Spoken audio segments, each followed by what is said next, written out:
Duna Dios, gis un tiki divo tempo y reflexiona con gran divo Diosta.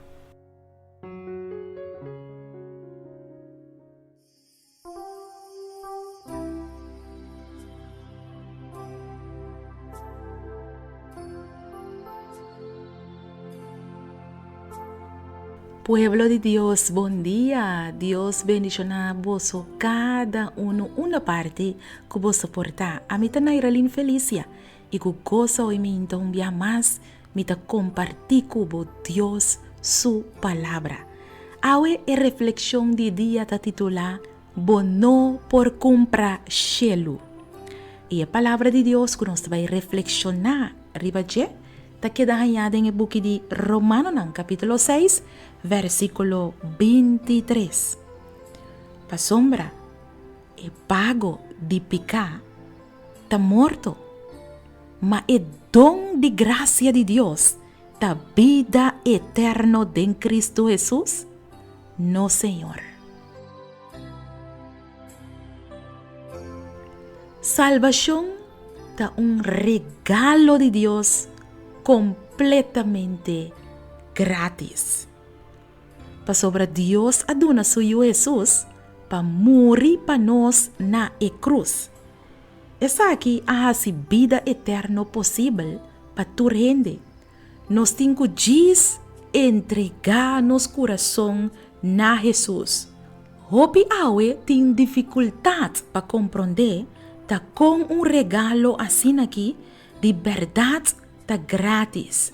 Pensei nanta trata na gana salvação, dor de hasi bom, dor de tradur den iglesia, dor de dona hopi ofrenda, pero é verdade ta kubo no por compra cielo. Jesus apaga turcos pa bocaba na Calvário. Entrega bom mesmo Jesus awe. Passa tempo com ele em oração. Estudia su palabra. Desarrollar una relación personal con Jesús. Y luego experienciar el amor maravilloso de Dios pa po mes. Corda, que la palabra de Dios avisaba hoy pa sobre el pago de pecar ta muerto, ma el don de gracia de Dios ta vida eterna en Cristo Jesús, no Señor. Láganos reza. Tata danki. Danki pa amanda Jesus bin morir na nos lugar. Danki pa el regalo de vida eterno que un Dios tremendo bota Señor. En el nombre de Cristo Jesús. Amén. Duna Dios, gis un tiki divo tempo y reflexiona con gran divo Diosta.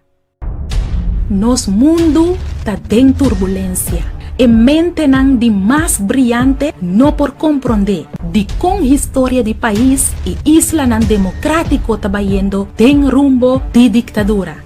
De con un espíritu de dictadura ta apoderando del mundo, de con nos intento pa unir nos sociedad ta resulta den más división, con esa que a tomar lugar den pasado y kiko de su efecto nan den presente, bo que sai futuro de corso, bo que preparabo mes pa el suceso nan no cuevo de sorpresa, bo que sa kiko lo para de libertad kubotin awe, ni ta invitabo pa busca destino final. Escrevi pa Germain Felicia. E buki aqui lo ayudaba a e contesta nang na e pregunta nang di más difícil kuboting. Lobo comprende kiko ta pasando rondo dibo y lobo sa con e drama aqui lo termina y cuarol a boting denje busca bobuki destino final.